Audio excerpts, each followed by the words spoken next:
Yo, what is up, YouTube, man? I made a new 6'8" point guard build. I showed it in a previous video, and with this build, I did not upgrade speed with ball. I got 85 ball handle, but the speed with ball only maxes out at a 55, and that's because it forced me to go to 55. But early on the build, it's only a 92 overall right now. The speed with ball is a 34. I wanted to test this build and see what having low speed with ball on a point guard would be like, would feel like. There's been a lot of people making videos talking about it, saying, you know, speed with ball matters, speed with ball doesn't matter, and I didn't want to wait until I mastered it, till I figured out all the cheese to really be effective with low speed with ball. I wanted to let you guys know, so if you decide to go this route, what it is like. Now, first things first, does speed with ball do anything in NBA 2K24? Because there's a lot of people that seem to think that speed with ball doesn't even matter. As I hit a nice behind the back right there, get a three-pointer off. Yes, speed with ball does matter. If I'm getting the ball on the inbounds and I need to run it up the court, having low speed with ball, I mean, you can see it's definitely going to make me move slower. Now, there's ways around that. I can do a blowout dribble by tapping RT. I can also do a crossover. That's going to give me a burst of speed, and that definitely makes it feel like speed with ball isn't as important, but still, moving with the ball, speed with ball, you're going to feel it being lower. I mean, right here, you can see I'm not zooming as you would see like a 90 speed 6'4" PG be doing. Now, in the half court, it's not that much of an issue because it's more about the dribble moves that I'm doing to get me open. I'm doing the escapes, I'm doing the crossovers, I'm doing the behind the backs. The speed with ball in that situation does not matter too much. Another thing to keep in mind too is a lot of people upgrade speed with ball so they can get the dribble style they want. You need 70 speed with ball to get pro dribble style normally, but as a PG and a shooting guard, you automatically get it. It doesn't matter what your speed with ball rating is. So I didn't even need to touch it to get the dribble style that is the most effective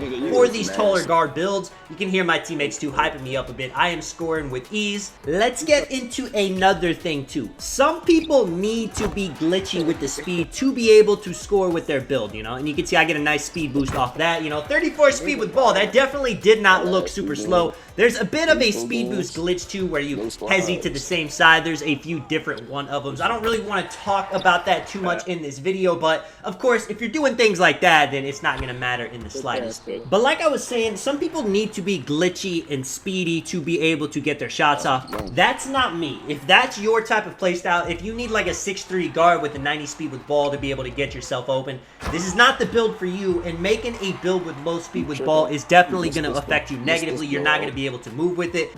But for me, I'm able to cook my defenders with a slower type of game. You know, this build is a lot like Luka Doncic in real life. He's not really that fast, but he's crafty with the ball. He's able to create the space whenever he needs to. You can see right here, I get the ball. I'm not moving super fast, but I'm able to get the space with that KD fade off one leg. So overall, no speed with point guards. Are they good in NBA 2K24? They are definitely a viable build to use, especially when you make a build like this. You know, I'm on a 6'8" build that has post control, so I can cook up that way. I got the high midi, so I can go to the mid-range and fade. I got defense. I got high layup. I'm doing other things than just trying to dribble the ball.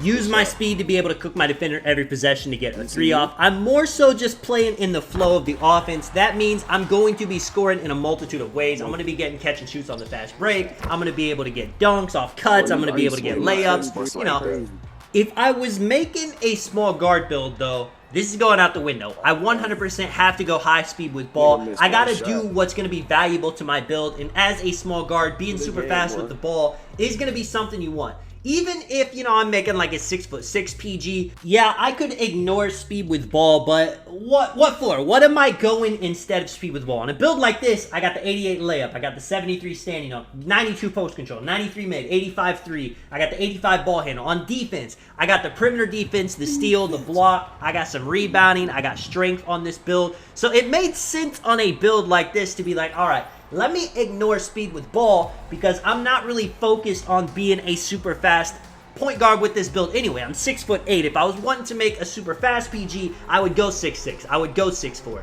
Speed with ball definitely matters. It's definitely a thing in NBA 2K24. Anyone that says, you know, no speed with ball is the way to go, you can see another behind the back right there. No speed with ball is not going to matter. It definitely matters. You're going to feel slower without it.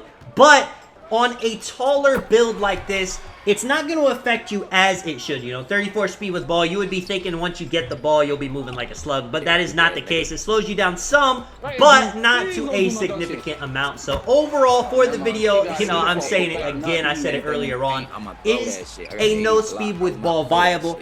Yes, I think if you make a taller guard, you know, 6'7", 6'8", 6'9", even 6'6", debatably, you can still cook up and score without no speed with ball. Now, I would say 100%. A lot of people do this for the ones. That's definitely something you could do. It matters even less in a court like that on the 1v1 where you're not running up and down. It affects you a lot more in a 5v5 situation. So in rec, in pro-am, even in park 3v3, when you're running up and down the court with the ball in your hand, you're going to feel it a bit more. But ones, twos, threes, rec, all of those modes, it's perfectly fine to have a no speed with ball point guard.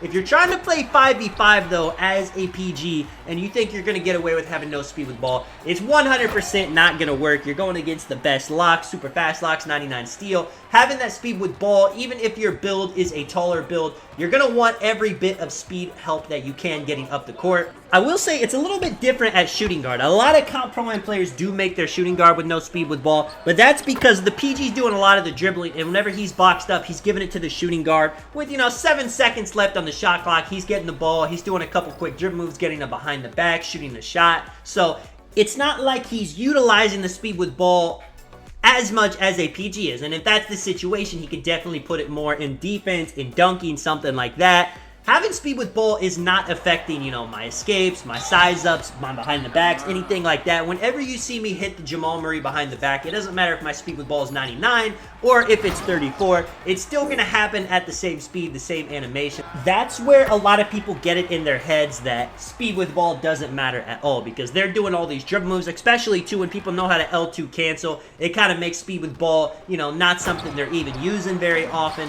But the truth is, speed with ball does matter. As a PG, you know, if you're a small PG, you want to have speed with ball. Once you get to the 6'6", once you get to the taller PGs, then it's really up to you. If you're somebody that plays in a play style that you need to be moving fast to get yourself open, then definitely upgrade speed with ball. That's going to be one of the most important things for you. If you're somebody that, you know, maybe you play more like Luka in real life, like on this 6'8" PG build right here, where speed is not the #1 thing I'm concerned with. There's a lot of other ways I want to score. There was other attributes I wanted to do, then you could definitely not upgrade speed with ball and you'll be just fine.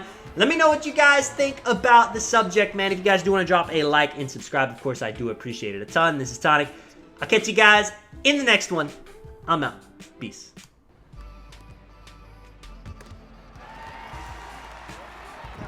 Ooh.